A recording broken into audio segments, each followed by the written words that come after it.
Il ne s'était pas encore rendu au Canada depuis qu'il est arrivé à la Maison-Blanche. C'est chose faite désormais. Joe Biden est en déplacement au Canada, donc tête-à-tête avec l'ami Justin Trudeau. Un sommet pour parler immigration illégale, écologie, mais également Ukraine ou encore les relations à la Chine. Washington et Ottawa étant sur la même longueur d'onde. Alexandre Ondoa. Des applaudissements à tout rompre. Pour sa première visite officielle au Canada, le président américain Joe Biden a été accueilli en grande pompe. Il n'avait pas pu s'y rendre juste après son investiture comme le veut l'usage à cause de la pandémie. L'occasion pour le Premier ministre canadien de rappeler la grande amitié qui lie les deux pays. Monsieur le Président, vous êtes un véritable ami du Canada et cela compte plus que jamais en ce moment.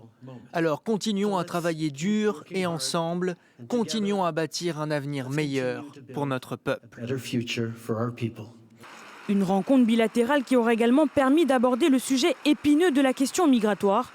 Pour le président américain Joe Biden, Washington et Ottawa doivent travailler ensemble pour décourager les traversées illégales. Aujourd'hui, j'applaudis la Chine pour ses efforts. Pardon, j'applaudis le Canada. Vous savez ce que je pense de la Chine, j'en parlerai plus tard.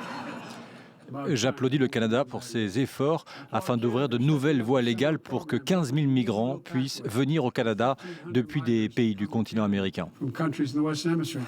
Selon cet accord, le Canada accueillera en effet 15 000 migrants légaux supplémentaires.